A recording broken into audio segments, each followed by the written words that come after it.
नमस्कार मित्रों, मैं अंशुमान सिंह चंदेल बोलतेचित्र.com की तरफ से आज आपके लिए लेके आया हूँ चाणक्य नीति हिंदी में।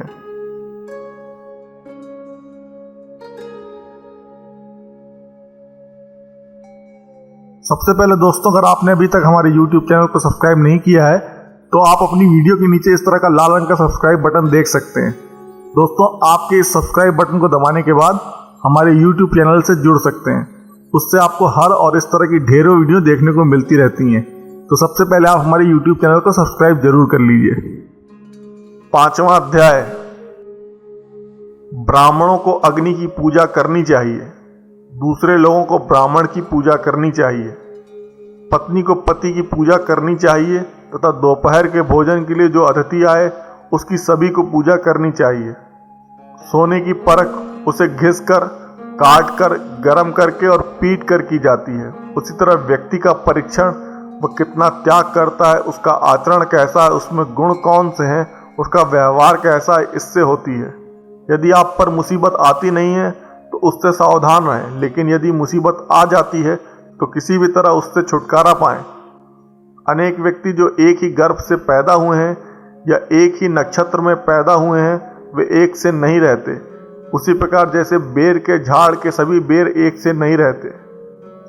वह व्यक्ति जिसके हाथ स्वच्छ हैं कार्यालय में काम नहीं करना चाहता। जिसने अपनी कामना को खत्म कर दिया है वह शारीरिक श्रृंगार नहीं करता। जो आधा पढ़ा हुआ व्यक्ति है वो मीठे बोल नहीं बोल सकता। जो सीधी बात करता है वह धोखा नहीं दे सकता। मूढ़ लोग बुद्धिमानों से ईर्ष्या करते हैं। गलत मार्ग पर चलने वाली औरत पवित्र स्त्री से ईर्ष्या करती है। बदसूरत औरत खूबसूरत औरत से ईर्ष्या करती है। खाली बैठने से अभ्यास का नाश होता है। दूसरों की देखभाल करने के लिए देने से पैसा नष्ट होता है। गलत ढंग से बुआई करने वाला किसान अपने बीजों का नाश करता है। यदि सेनापति नहीं है तो सेना का नाश होता है। अर्जित विद्या अभ्यास से सुरक्षित रहती है।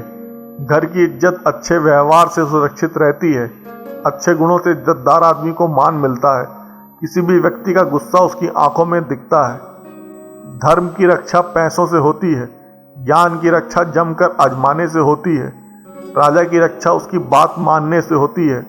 घर की रक्षा एक दक्ष गृहिणी से होती है। जो वैदिक ज्ञान की निंदा करते हैं, शास्त्र सम्मत जीवन शैली का मजाक उड़ाते हैं, शांतिपूर्ण स्वभाव के लोगों का मजाक उड़ाते हैं, बिना किसी आवश्यकता के दुख को प्राप्त होते हैं। दान गरीबी को खत्म करता है। अच्छा आचरण दुख को मिटाता है। विवेक अज्ञान को नष्ट करता है। जानकारी भय को समाप्त करती है।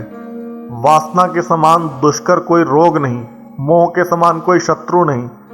क्रोध के समान अग्नि नहीं।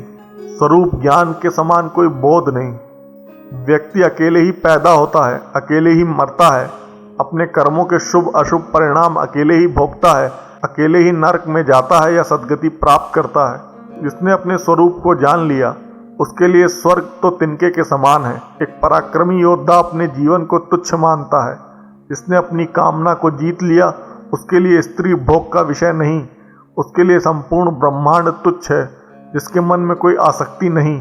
जब आप सफर पर जाते हैं तो विद्यार्जन ही आपका मित्र है। घर में पत्नी मित्र है। बीमार होने पर दवा मित्र है। अर्जित पुण्य मृत्यु के बाद एकमात्र मित्र है।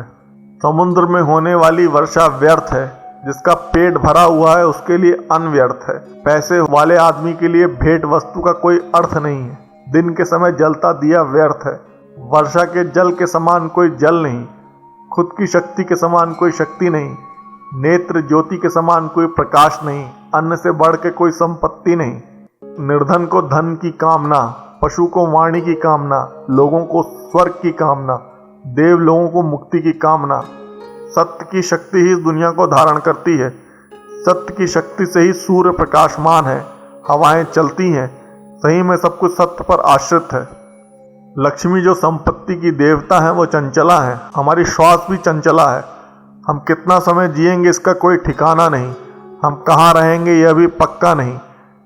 कोई बात यहाँ पर पक्की है तो यह कि हमारा अर्जित पुण्य कितना है। आदमियों में नाई सबसे धूर्त है। कौवा पक्षियों में धूर्त है। लोमड़ी प्राणियों में धूर्त है। औरतों में लंपट औरत सबसे धूर्त है। ये सब आपके पिता हैं। उसने आपको जन्म दिया, जिसने आपका यज्ञोपवीत संस्कार किया, जिसने आपको पढ़ाया, जिसने आपको भोजन दिया, जिसने आपको भयपूर्ण परिस्थितियों में बचाया, इन सबको अपनी माता समझें। राजा की पत्नी, गुरु की पत्नी, मित्र की पत्नी, पत्नी की माँ, आपकी माँ।